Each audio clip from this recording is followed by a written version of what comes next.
Assalamualaikum warahmatullahi wabarakatuh. Perkenalkan, nama saya Sena Risma Ananda, NPM 202021500113. Metode GIS Generating Interaction Between Schemata and Text.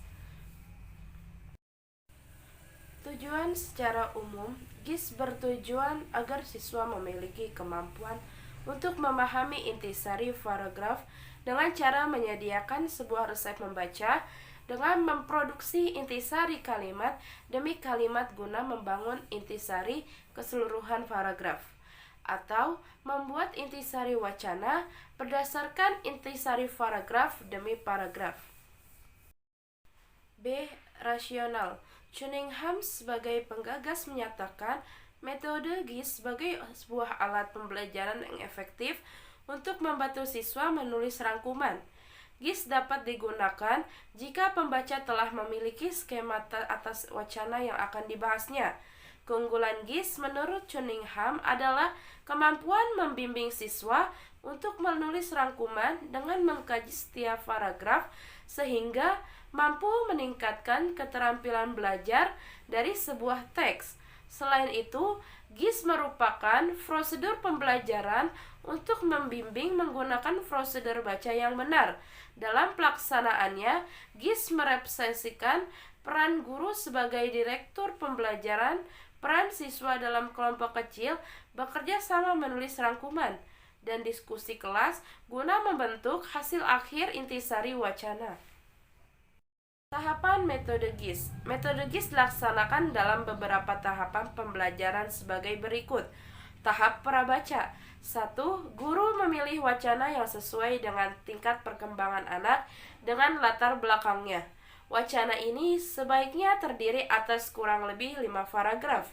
2. Guru menjelaskan langkah-langkah yang harus dilakukan siswa selama pembelajaran. Tahap membaca. 3. Siswa membaca paragraf. Sebelum membaca, siswa ditugaskan oleh guru agar pada saat akhir membaca paragraf, mereka mampu menulis intisari paragraf ke dalam satu kalimat yang terdiri atas kurang dari 20 kata. Paragraf sebaiknya disajikan dengan menggunakan pewayang pandang sehingga siswa tidak akan membaca paragraf berikutnya. 4. Menulis rangkuman. Setelah siswa menyelesaikan paragraf pertama, pewayang pandang dimatikan. Selanjutnya, siswa diharuskan untuk menulis rangkuman atau intisari paragraf yang tadi dibacanya. Kegiatan ini lebih dilakukan dalam kelompok kerja kecil yang maksimal terdiri atas 5 orang siswa.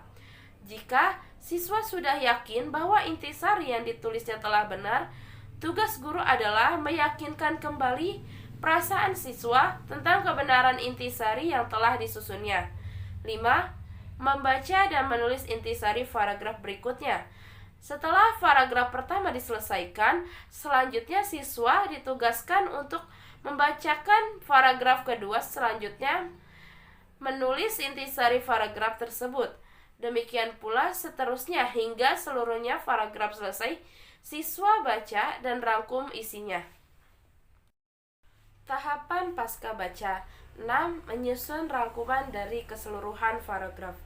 Setelah semua paragraf tersusun intisarinya, siswa ditugaskan untuk menulis intisari keseluruhan wacana berdasarkan hasil kerjanya atas paragraf demi paragraf yang menyampaikan hasilnya di depan kelas. Pada tahap akhir pembelajaran, siswa secara individu ditugaskan menulis intisari bacaan secara bebas. Artinya, menggunakan kemampuannya sendiri tanpa tergantung dari ringkasan kelompok yang tadi disusunnya. Langkah-langkah metode GIS.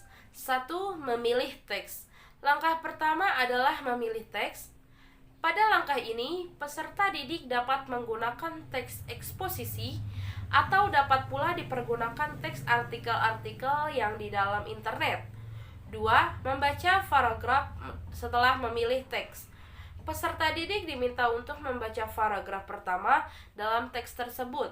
Setelah membaca teks pada paragraf pertama, peserta didik diminta untuk mendata informasi penting apa saja yang terdapat dalam paragraf pertama. Informasi tersebut berupa kata kunci yang terdiri dari kata ataupun frasa dan merupakan ide dalam satu paragraf. 3. Pendidik membuat ringkasan dari paragraf yang dibaca. Pada langkah ini, pendidik diminta untuk merangkai informasi penting yang telah mereka temukan menjadi sebuah kalimat yang telah disusun peserta didik. Berdasarkan informasi penting yang telah mereka temukan merupakan inti dari paragraf tersebut. 4. Peserta didik membaca paragraf selanjutnya. Langkah ini hanya mengulang langkah sebelumnya. Peserta didik diminta untuk membaca paragraf selanjutnya, kemudian mendata informasi penting yang terdapat dalam paragraf tersebut, dan kemudian mengubahnya menjadi kalimat. Ulangi langkah 1 hingga 3 yang dilakukan untuk paragraf selanjutnya untuk paragraf terakhir. 5. Membaca keseluruhan ringkasan. Selanjutnya adalah membaca kembali keseluruhan ringkasan yang telah dibuat oleh mereka. Tujuannya adalah memastikan bahwa peserta didik telah yakin dengan hasil ringkasan yang telah mereka buat. Pendidik juga memberi kesempatan kepada peserta didik dengan yakin hasil tujuan mereka. Maka yang perlu dilakukan adalah menyatukan semua ringkasan dari paragraf 1 hingga paragraf terakhir, dan langkah pada teknik GIS ini telah selesai. Mungkin hanya ini saja presentasi dari saya. Wassalamualaikum warahmatullahi wabarakatuh.